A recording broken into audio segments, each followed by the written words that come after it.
All right, everyone, I have 4 o'clock on my end, so we'll go ahead and get started. Good afternoon. We're so grateful you're joining us today to learn more about the Greater Yellowstone Coalition's work to modify or remove fences in order to enhance wildlife migration and movement. My name is Emmy Reed, and I work in the Marketing and Communications Department here at the Greater Yellowstone Coalition. Before we get started, I want to run through a few housekeeping notes. Please ensure that your Zoom is on mute to minimize any outside noise during the presentation. At the end of the presentation, there will be an opportunity to ask our presenter questions. You may submit any questions in the chat box during the presentation or after, and I will act as moderator and ask the questions out loud. Please include your name and email because if we do not get to your question before the end of the webinar at 5, we will send you a follow-up email answering your question. We're also using a feature where anything typed into the chat box is only visible to myself and my co-host, so don't worry if you don't see any questions popping up.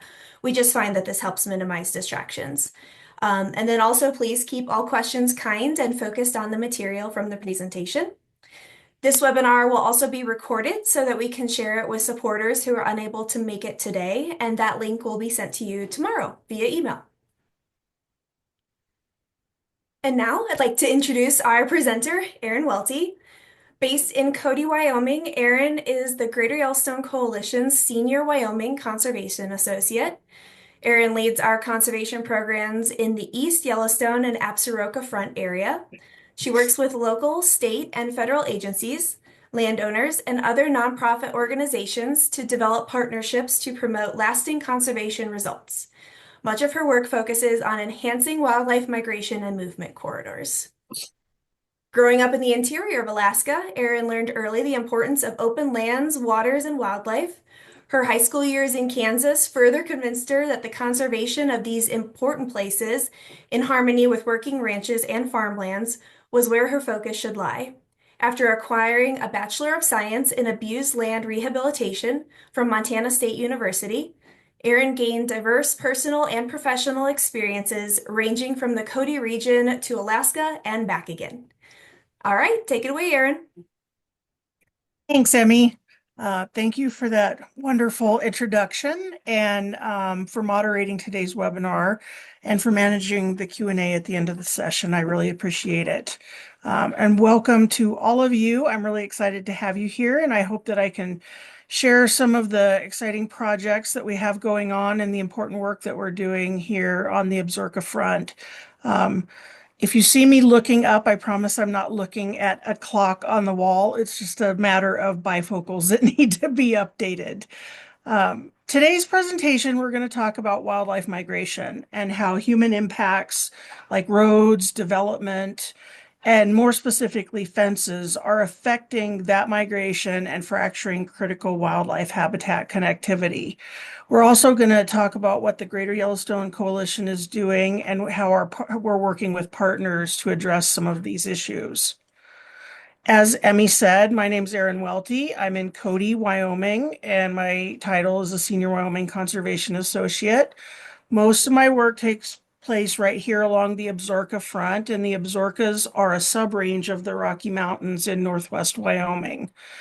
Personally, I've always really been interested in the nexus between where animals, plants, soil, and water meet, and how each little part of that complex system affects each other. And then much of my work has taken place where all of those wild systems merge with human impact. The interface between all those systems is so important for us to understand. As we continually alter the environment as the humans that we are around us, our wildlife have to learn to adapt to those changes. And unfortunately, they don't have the same tools we have, and therefore we need to be more cognizant of the impact we're having. Not to paraphrase Sting too closely, but every breath we take, every step we take has an impact on our environment. And understanding that impact is critical to helping all species survive this rapidly changing world we all find ourselves in. This is a map of the Greater Yellowstone ecosystem. You may have seen it before if you've attended any of our other webinars. This shows the entire ecosystem as well as a list of all of the various landowners within that ecosystem. The GYC covers over 22 million acres, and that land is public, private, and tribal lands across 3 states, Wyoming, Montana, and Idaho. It's a super complex landscape. And while it's easy to think that the core areas, like our national parks and the national forests, are all that our wildlife need to survive, that's not really the case. They spend their summers in those areas, but a lot of times their winters are spent on private lands and multiple use public lands. Um, and without these large landscapes, these large private lands that these animals depend on that are undeveloped, we could really lose some of these important ungulate species. That mix of public and private interface makes managing wildlife really difficult. You have private landowner rights that come into play, as well as multiple state and federal agencies all trying to manage land for the same species of wildlife, and it gets difficult. Much of my work focuses on those migrating ungulates, the mule deer, pronghorn, elk, bighorn sheep, moose, and working with all of the various landowners of the Greater Yellowstone ecosystem to identify solutions to the challenges those wildlife are facing as they move across that increasingly fractured landscape. So let's talk about migration and a few other things to get started. Why do animals migrate? Most of us learned about bird, fish, and ocean-based mammal migrations in elementary school, but we don't hear as much about the land-based mammal migrations. If you're really fortunate, like those of us that live in the GYE, you might live on or near a migration path. But really, what's the science? What's the reason behind why these animals are making these long distance treks? Like with any species, food sources are a primary driver, especially for migration. Without nutrition, all other biological processes would fail. It's the same for them as for us, but they can't stop into the local grocery store whenever they need more food. Instead, in the spring, animals are found at lower elevations, especially in your mountainous areas, where the temperatures are warmer and they can begin feasting on the young, nutritious new sprouts that are revealed as the snow melts. These new sprouts have some of the highest levels of nutrition these animals can gain throughout their life cycle. Um, then, as temperatures begin to warm in the higher elevations and snow melt starts to creep up the sides of the mountains, the young sprouts start poking through at higher and higher elevations, and the animals follow the green. A term that's been coined is surfing the green wave. They continually eat the youngest, most nutritious forage available and move higher and higher in elevation until they reach their summer range, where they'll spend several months eating, raising their young, and putting on weight before winter returns once again. Weather obviously is another reason animals migrate, especially in northern locations like where I live. The onset of winter in the fall drives animals back down from the higher elevation habitat, where often violent storms and deep snowfall make living just too difficult for the animals to maintain their existence there through the winter. So they navigate back down the mountain to the lower elevations where food is likely to be more abundant, and hopefully their survival of the harshest months is a little bit easier. And lastly, breeding and calving season is another reason animals migrate. Young ungulates just can't handle the harsh conditions of those higher elevations during the colder months, so they're born at lower elevations when the weather begins to warm up. They start hanging out with mom as she's building her strength back up, and then they follow mom back up to those higher elevations where they can learn to browse and to forage and be healthy animals. But why should we care about these animal migrations? I mean, it's a natural instinct. They're doing our thing, we're doing our thing, right? It's not quite that easy. We all need to care about ecosystem health. and migrating animals contribute to that ecosystem in a number of ways. We are all part of the ecosystems around us, and what happens within those ecosystems affects each of us, whether we realize it or not. Animals, wildlife within that ecosystem are predator and prey in the full circle of life. They contribute to the flow of energy throughout the food web and with what they eat, what they excrete, and by seed and nutrient transport. Rangelands, the open lands that haven't been tilled or modified, are healthiest when they're grazed. That's been scientifically proven. And when rangelands are grazed, that causes new growth, so you continuously have those nutritious plants growing again. And it strengthens native plant species, which help keep out invasive species that we don't want. Those are typically less palatable for both wildlife and domestic livestock. If one wildlife species were to disappear, it affects the ecosystem in ripples.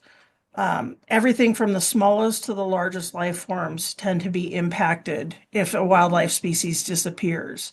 Impacts include reduced range health, where our domestic food sources like beef and lamb are raised, to altered weather and growing patterns.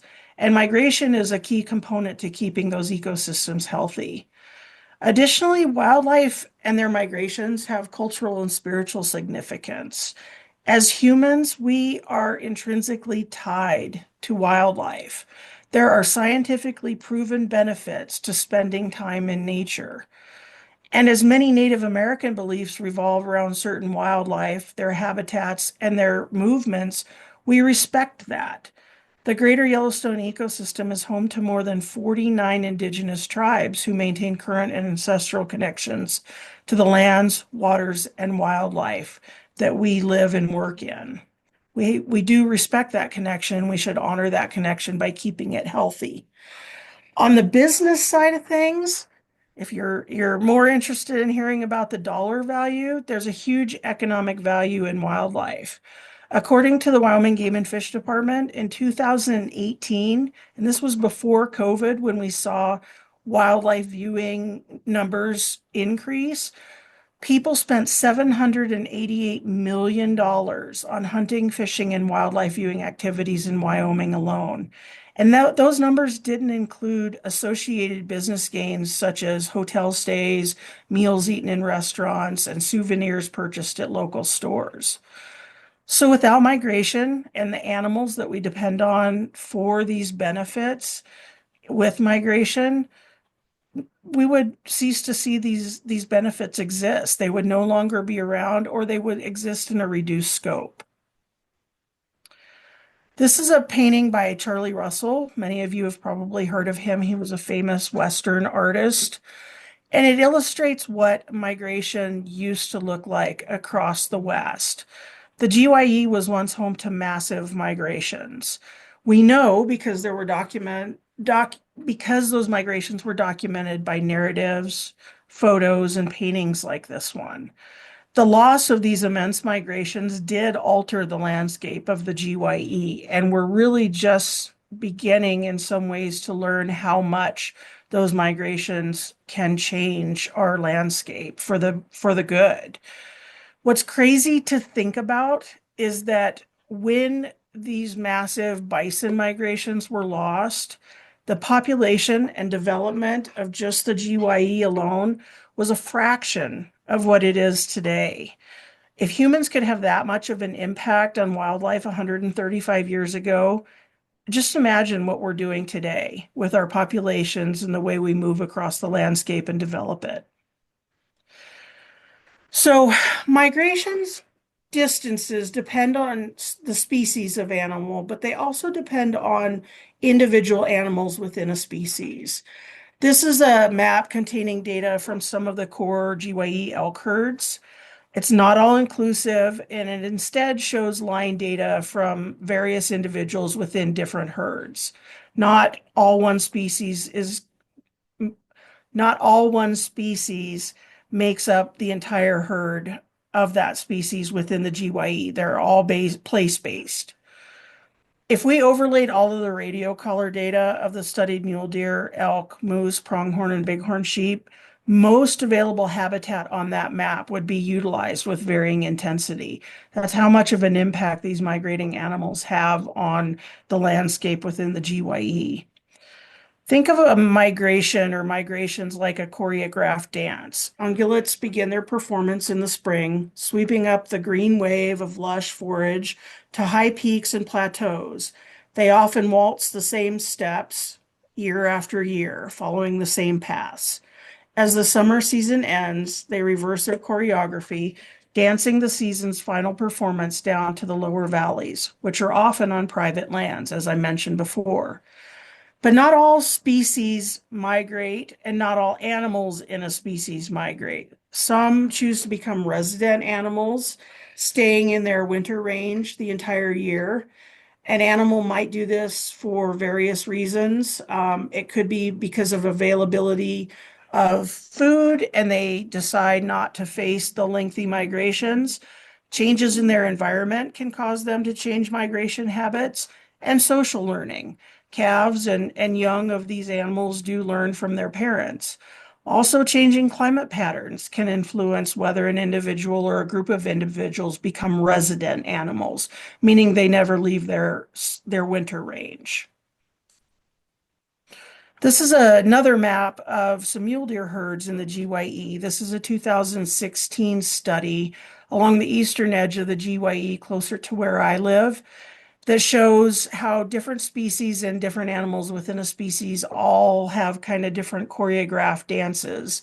The southern portion of that green route that you can see, that migration, you can see different animals follow different paths to ultimately end up in similar areas.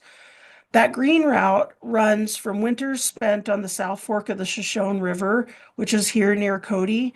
And in the spring, they start heading up those high peaks and mountain streams, and eventually summer in Grand Teton National Park over on the western border.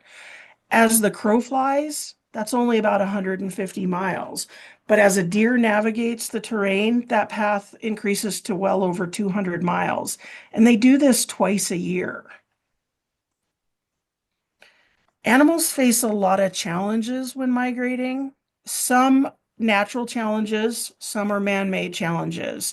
High rivers in the spring, especially when snow is running off, can cause crossing those rivers to be very difficult.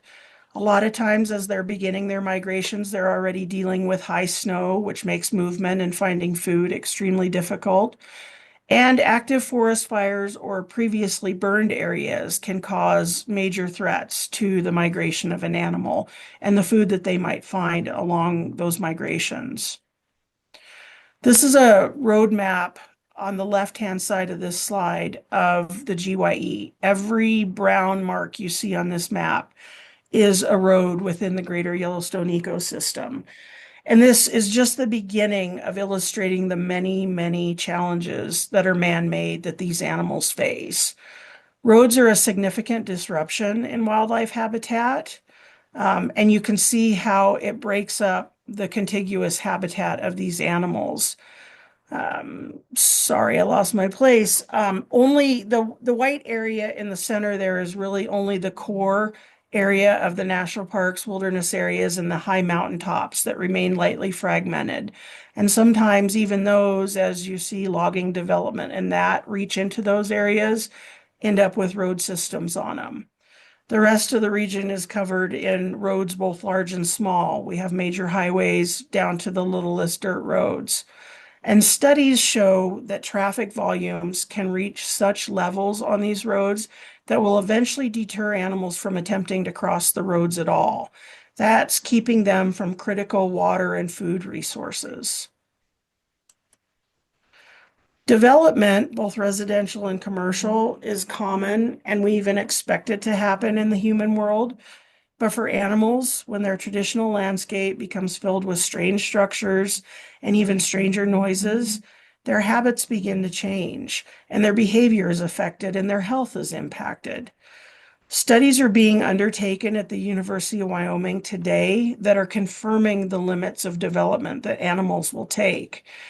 or will tolerate. Preliminary analysis is indicating that animals in general begin to reduce habitat use in areas where there is a half to three-quarter mile or less between houses. I don't know about you guys, but I see very few subdivisions that have houses less than or more than half a mile apart. And research on mule deer is showing that their behavior is significantly affected primarily by choosing to avoid an area entirely in areas with a quarter mile or less between houses. And this doesn't mean that some animals, even portions of some herds, don't adapt to development. Here in Cody, we have an intern residential herd of mule deer. But even those animals have their issues, and it's largely acknowledged that they aren't as healthy as migrating animals. So, fences are what we're here to dig into today. Whether fortunately or unfortunately, truly fortunately, I enjoy the work. Fences have become a large part of what I do with the Greater Yellowstone Coalition, and I really in a few years have developed an appreciation for what these animals deal with when they're trying to cross fence lines. Fences are a major human-caused impact that significantly fractures habitat and migration routes and poses significant mortality risks to migrating ungulates. Unfortunately, fences are ubiquitous around the world. We use them to contain livestock, to define property boundaries, and most of us have been taught that fences make good neighbors. However, we are slowly, finally realizing that fences are a true ecological crisis. Alex McInturf, who is an assistant professor at the University of Wyoming, once estimated that the length of fencing around the world could stretch to the sun and back multiple times. Just think about that. The GYE is no exception. Barbed wire has been dividing the vast open spaces of the US West into sections that could be grazed by livestock, farmed, and developed by settlers for over 150 years. Even today, the first thing people do when they buy a house is think about what kind of fence they need to install. If Colt tamed the West, barbed wire definitely domesticated it. Unfortunately, as we were putting up all this fencing over the last 150 years, we didn't realize until about the last decade or so the true impact these fences were having on wildlife. These are a few of the researchers that have worked on fence issues. They've worked under Arthur Middleton, who's with the University of California, Berkeley. And about a decade ago, Arthur and some of his researchers, like these shown here, began to analyze the actual amount of existing fence line and the number of fences that were being crossed by migrating ungulates. Their findings were absolutely staggering. And even today, sometimes I have a hard time truly wrapping my head around the amount of fence that we have. Sublette County, which you can see in the map on the right-hand side, is in southwest Wyoming. It's approximately the size of Delaware, and researcher Wenjing Zhu found that the total distance of fences in that county alone would stretch from the Alaska-Canada border all the way to Key West, Florida. And fences, sorry, I'm going to play. Well, I thought I was going to play. Let's try this again. Had an animation here that doesn't want to play. Let's try this. Okay, there we go. This is our little mule deer migration shown along the Red Desert to Hoback migration. This animation was created by other researchers from the University of Wyoming using migration data to count the number of fences crossed by a single mule deer during a one-direction migration. And you could see in that animation how, as she got into denser developed areas, the number of fences increased quickly. In one direction, this mule deer crosses 124 fences in her migration before she reaches her summer range. And then she's going to do that in reverse in the fall. So close to 250 fences crossed by this animal. Whoops. Here's another migration develop or animation developed by the same researchers, and this is based on a mule deer that's right here in the Cody area out on the North Fork. And it shows that not just during migration are these animals having to deal with fence crossings. This was a 1 month winter residency by this animal, and it shows the number of fences that she crossed daily and during that month. This single deer moves across not only a major highway multiple times a day, but crosses fences 166 times in the span of 1 month, simply by moving from the hills on the north side of the highway, where she probably spends her days bedded down, to the greener fields and water sources on the south side of the highway. That's one animal over 5 crossings a day. Yet herds of ungulates are comprised of anywhere from dozens to hundreds of animals. Think about the thousands and thousands of fence crossings that are happening daily in the West by these animals. As we've shown, fences, just like larger developments, houses, oil and gas fields, that sort of thing, have a lot of impact on wildlife. But again, research is really showing that true impact and how it's affecting their behavior, deterring them or delaying them from reaching necessities like food, water, and impeding their escape from things like wildfire, predators, and harsh weather. There's even some studies that think that predators have learned to use fence lines to actually corral their prey. This is a research image where you can show a couple of collared animals and how they bounced between fence lines.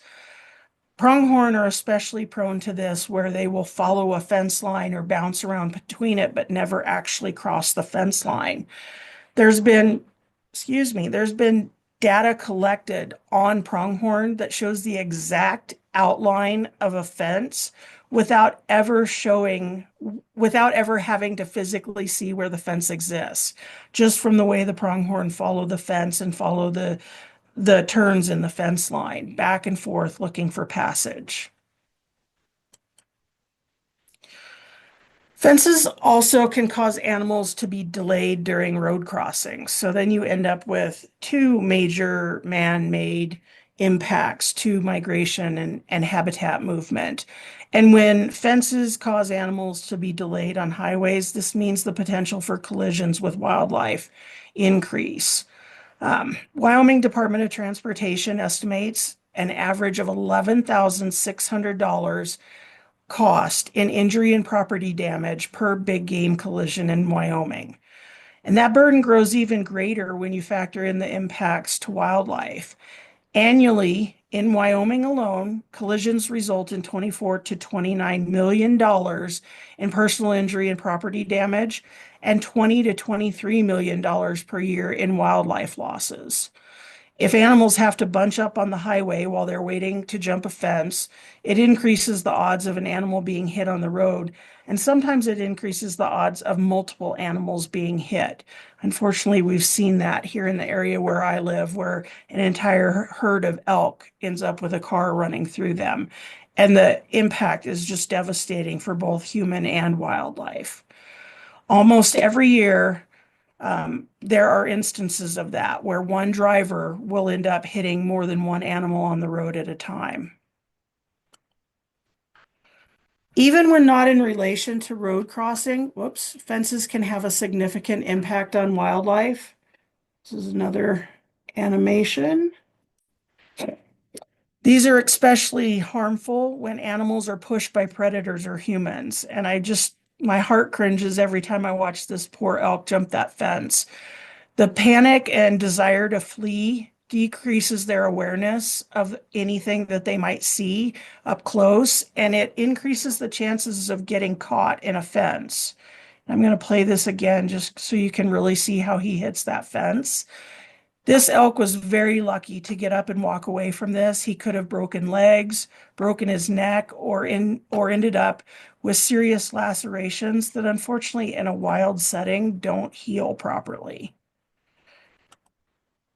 Oops. This is another video of pronghorn and how they cross fences. Each species approaches fences differently. And you can see how pronghorn are really hesitant to cross a fence. They tend to go under it, especially when a wire is moving and making noise. But when this one felt danger and decided to push through the fence, you could see the hair fly. We'll watch that again really quickly. Speed it up.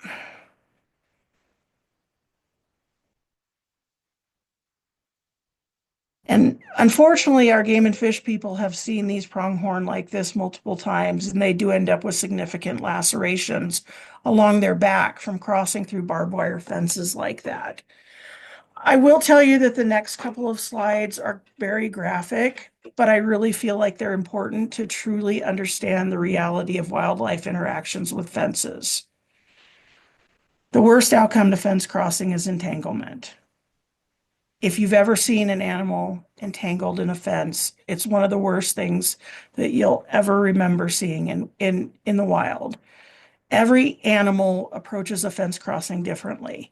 As you saw, some go over like that elk, some go under like the pronghorn. Just yesterday, I watched a couple of deer with a young fawn, and the moms went over it, and the young then had to try and figure out a way under it. Fences often, especially barbed wire, cause feet to get hooked between the wires or they get hooked on the barbs, and that leads to the animals literally hanging there and bleeding to death or starving to death as they lay caught in the fence. And all types of fences, wire, post, wooden, whatever, it's important to understand how wire or rail height and spacing all contribute to the success or not of wildlife crossings. And it's not just our big ungulates that are suffering from the effects of fences. Small animals can get trapped in woven wire or what we call sheep wire out here in the West. That's pretty easy to see in the central picture here. Birds often can't see wire in flight and they risk catching a wing on the wire. Many raptors, like the owl in the right-hand side, get caught in barbed wire when making a dive toward their prey. Sage grouse, which have experienced a significant population decline here in the West since the 90s, are very impacted by wire fences, particularly when their fences are close to their breeding grounds or what we refer to as leks. When they try and take flight in the low light of evenings and early mornings, they tend to run into the wire fences. So, we talked about the problem. We're beginning to understand the scale of the problem, but what do we need to do about it? And that's what I'm here to talk to you about now. Fences are necessary. We understand that. Whether you're trying to keep something in or trying to keep something out, fences are important. And in some places like Wyoming, fences are law. We're what's called a fence out state or an open range state. What this means is that where livestock is being run, it's not the livestock producers that are required to put up fences to keep the livestock in. Instead, as a landowner, if you don't want their livestock on your property, you're required to put up a fence to keep those animals out. That's not to say that our livestock owners aren't putting fencing around their pastures, but there's ways to think about and manage fences so that they have less of an impact on wildlife. In this slide is a list of the 5 primary tools that myself and others are using to reduce fence impact on our wildlife. One of the ways that the Greater Yellowstone Coalition is implementing these tools is by participating in a collaborative called the Absaroka Fence Initiative. We support AFI through my involvement in the initiative. I'm currently the co-chair, as well as providing financial support that comes from some generous donors for projects that are undertaken by the collaborative. AFI is a partner organization comprised of members from state and federal land management agencies, wildlife agencies, private landowners, and non-governmental organizations like GYC and the Nature Conservancy. AFI is where my work in fences began, but it's not a unique collaboration. There are similar groups around the state and even around the nation. And the idea that collaborative groups like AFI can begin to have a true impact on fences and the fence impact on wildlife is really kind of growing at a grassroots level. Installation or modification of fences to be wildlife friendly or friendlier are currently our biggest effort. But a lot of people, when you say wildlife friendly, really don't understand what that means. So here's an illustration of some wildlife friendlier fences. Obviously, no fence is best for wildlife. But when removing all fences is not an option, we can work with landowners to make their fence friendlier. These two illustrations show a couple of designs that we tend to utilize when modifying fences for landowners and on public lands.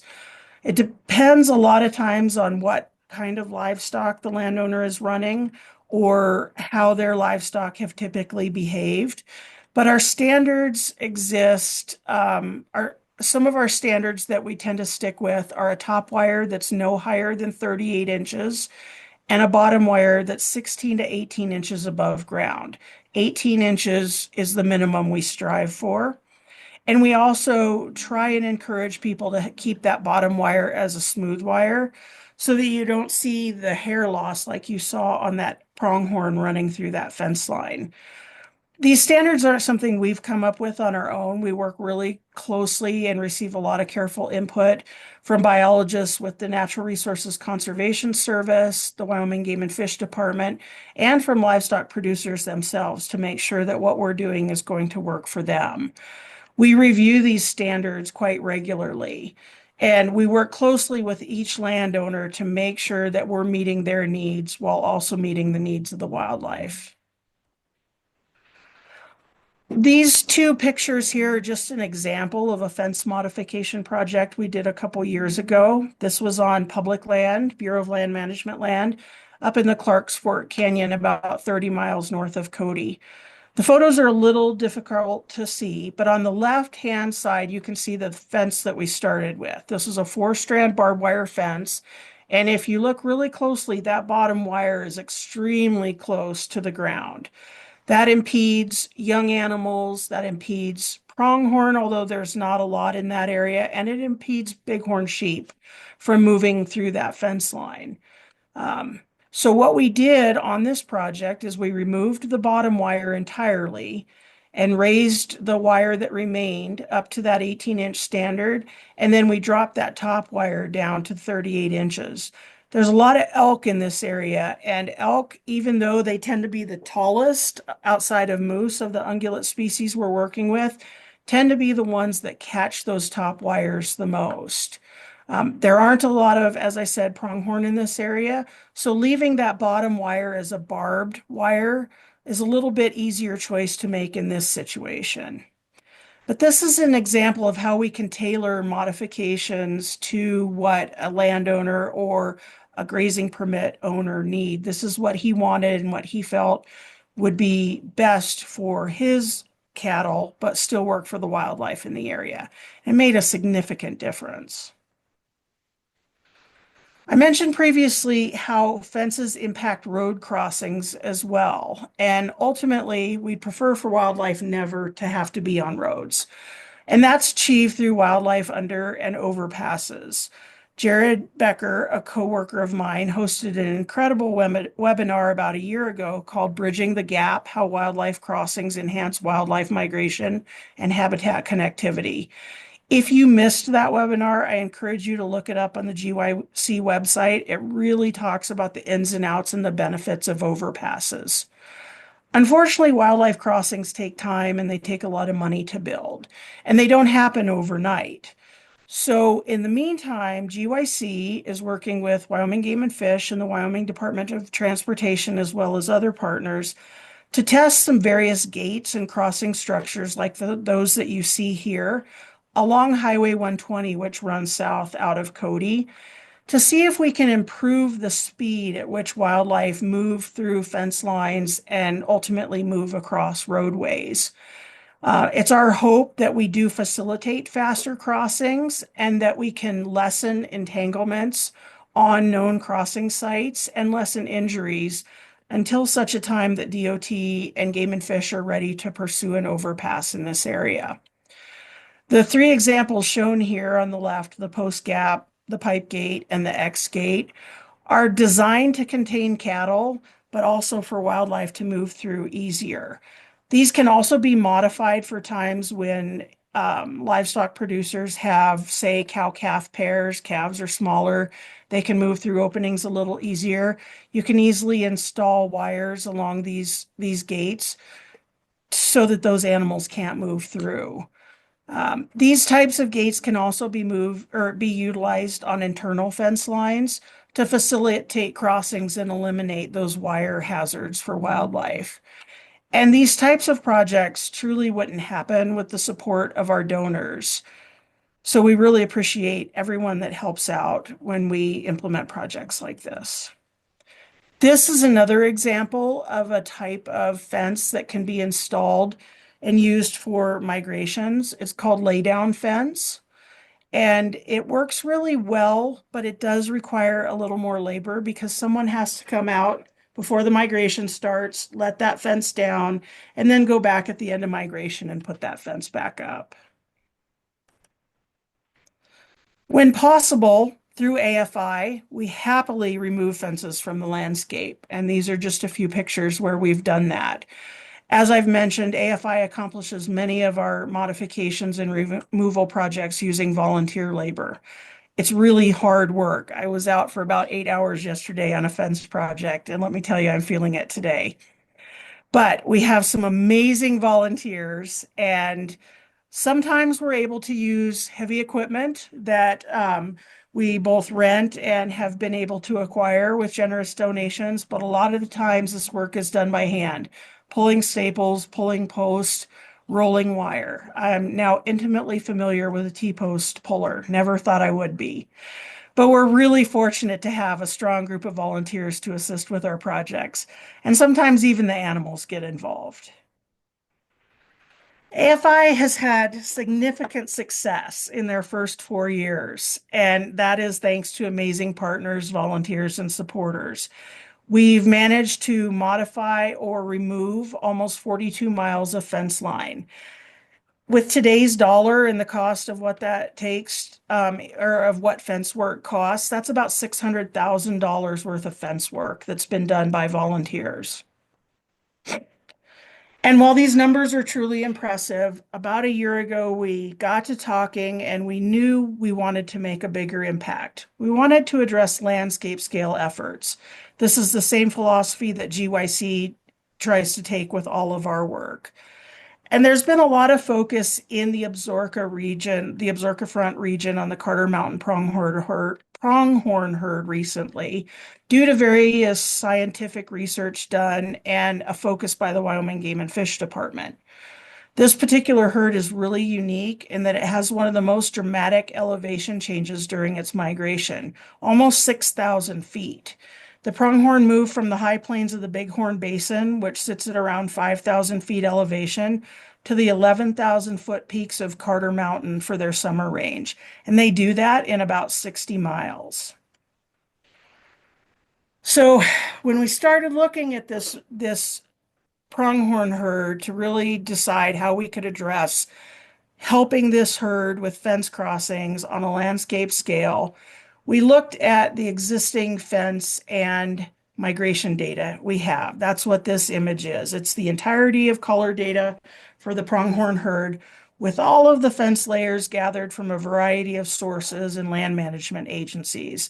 And just looking at this, you can understand the need for better data. We didn't even know where to begin with this initial imagery. This map doesn't tell us much other than that the pronghorn spread out over a large area and that there are literally thousands of fences within their migration. So we decided that we needed better fence data, and our federal partners like BLM and the Forest Service provided their map layers, but a lot of those are old map layers that haven't been updated based on their grazing allotments.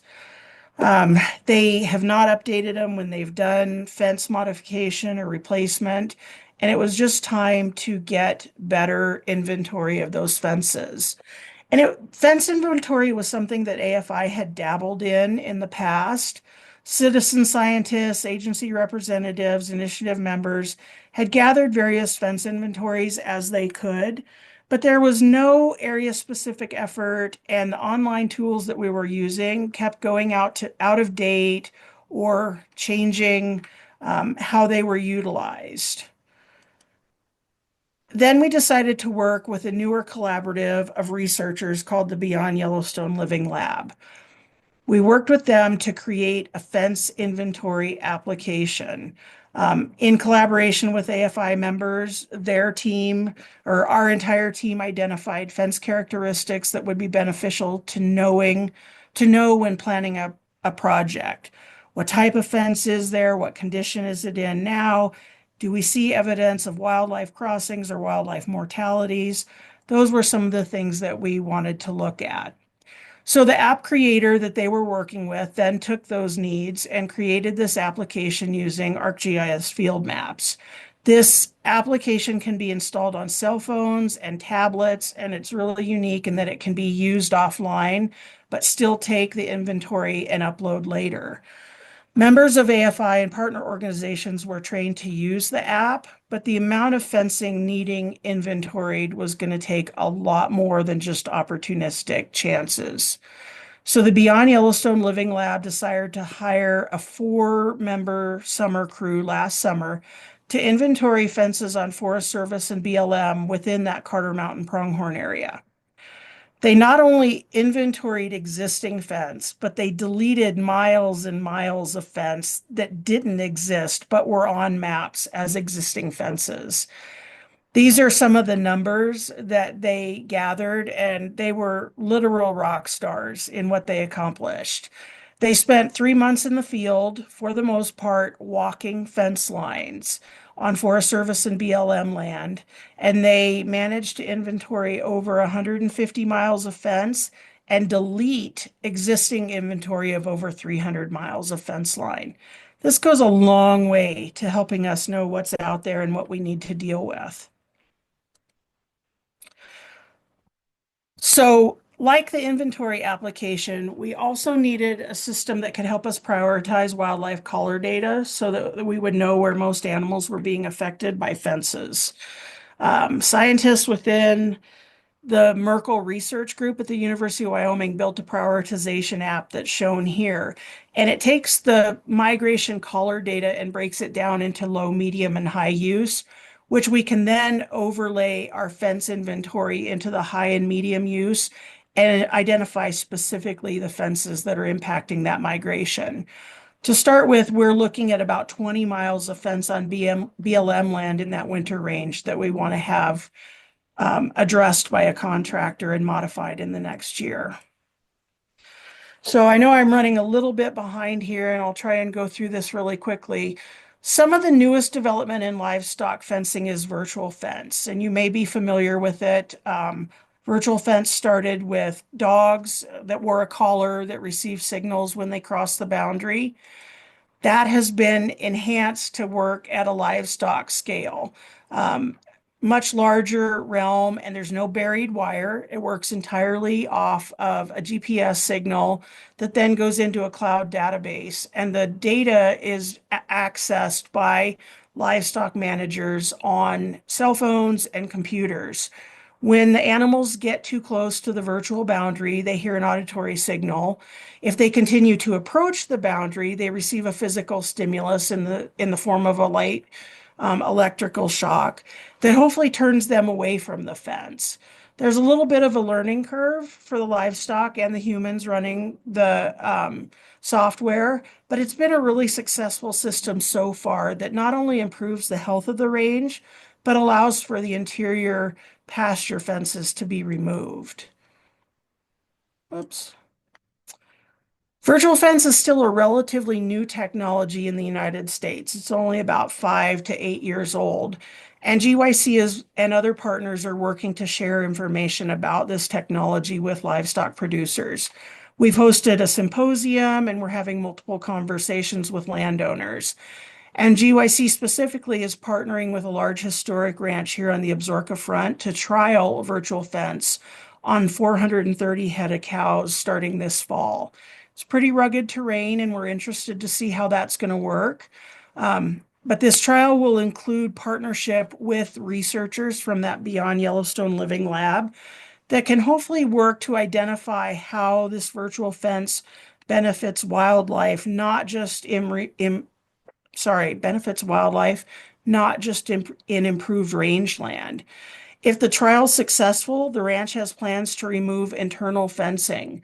And when you think about the total range that this ranch covers, which is close to 100,000 acres, that's a lot of fence line that could allow for our elk, pronghorn, and deer to move across. Lastly, education. Education is always one of the most important tools that we employ in any of our work. And we do that with fences as well. Myself and other members of the Absaroka Fence Initiative, GYC, Beyond Yellowstone Living Lab, BLM, Wyoming Game and Fish attend tabling events. We do presentations as asked, and we include youth groups in a lot of our fence projects. And like the GYE, or the GYE, like many areas, is experiencing rapid development. So, whoops, geez. So as we can talk to people and make presentations and educate them on the different types of fence and how they affect wildlife, hopefully they'll be thinking about what they can do when they're building their fences on their land. Additionally, thanks to support from our donors, we've helped create print material. One was a AFI brochure, which you can see here on the left, that we distribute at any of our events. And we participated in helping the Wyoming Game and Fish publish the third edition of a Wyoming Landowner's Handbook to Fences and Wildlife. That just came out, and I believe when Emmy emails all of the attendees of this webinar tomorrow, she's going to include that link so you can look up that handbook. So, as I said before, we recognize that fences aren't going away entirely. We understand that they're a tool. But GYC's goal is to ensure wildlife movement and connect landscapes across the Greater Yellowstone ecosystem. Folks like you are helping us to achieve this goal by supporting our fence work and allowing us to share our knowledge and processes with you and those like you who value wildlife and wild places. I really hope you got something out of this presentation, and I believe that we're going to open it up to a few questions. Wonderful. Thank you, Erin. That was always so great and informative. A reminder, if you have any questions, please put them in the chat. Even if you don't see them, that's okay. It's coming directly to me. Please also include your full name so that if we don't have time to get to your question, we can follow up with you later via email. Um, all right, Erin, question, what species experiences the highest mortality rates when it comes to trying to cross fences? My first instinct would be to say pronghorn, but it's actually mule deer. They tend to suffer the biggest losses in fences. I think that's a combination of the fact that they do try and jump fences and they're a smaller animal and tend to get caught in the top wire. And then if you have woven wire or very low bottom wire, the young can't get through and follow mom. And we see a lot of mortality that way. Gotcha, very sad. Um, do more cows escape from modified fences? I have not heard any statistics on this so far. We tend to live in a close-knit area, so the ranchers and the grazing permit holders that we modify fences for, I'm probably going to run into at the grocery store. So I think if they were having problems, I would start to hear about it. Got it, good to know. Let's see. All right, this is a question about of like a type of fencing. Is there a specific type of fence used to guide wildlife to a gate rather than hopping over a fence or climbing under the fence? On some of the gate crossings that we're putting in right now, we're not going to put what we would call exclusionary fencing. But if as I suggested, those of you that want to go back and listen to Jared's webinar on wildlife crossings do use exclusionary fencing, which is usually sort of like a chain link 12-foot fence. It's literally a fence that nothing can get through. And they will construct that along the sides of the highway and both sides to guide wildlife to exclusively use overpasses and underpasses. Got it. Thank you. Um, did UIC customize the ArcGIS field app, or did it already come with those fence categories? That was actually customized by all of the members of the Absaroka Fence Initiative. We had input from private landowners, state and federal game agencies, and land management agencies. And it took a lot of refining, but we did play a role in that, yes. Got it. Um, do you see more mortalities with fences by roads? Absolutely. Roads tend to scare animals. Cars passing, they panic. Just yesterday, leaving the fence project I was on, there was an antelope that was meandering across the road, but as my car got closer, she started pacing up and down that fence line and not taking her time to find a good place to cross. And then sometimes, unfortunately, they race back out in the road, but definitely more fence mortalities along roadways. Got it. Um, what's the best way for people to stay informed about volunteer opportunities? So they can contact me and I would happily put them on the list with the Absaroka Fence Initiative. We allow that organization to maintain the fence volunteer list. We're very careful with that data and we won't share your email address. But if you would like to participate, we would happily have you come out and help us. Perfect. All right, this is a little more of a technical question. I hope I get it all correct. How did you get the dancers slash stays off the barbed wire fence that you modified? Did you have to cut each one off at each attachment point? Or is there some sort of gadget that does that? I have not seen a gadget to remove stays. Most of what I've heard is people cutting the stays. If I hear of anything, I'll happily share it. Anything to make our life easier. I can only imagine every single one. Yeah. Um, do these fence modifications help other species like grizzly bears to move across the landscape? These modifications are going to help any species. Grizzlies, I don't think have too much of a problem going wherever they want to go, but fences can be a problem. And when you start spacing wires to have a little bit more opening, that's going to benefit any wildlife species. Great, thanks, Erin. Um, we've touched on the last of the questions. If anyone has anything come up in their mind later tonight or tomorrow morning, please feel free to either respond to the email that I'll send tomorrow that will include the link to the webinar recording. Or if you're able to grab Erin's email off of that final slide, feel free to reach out to her with any questions.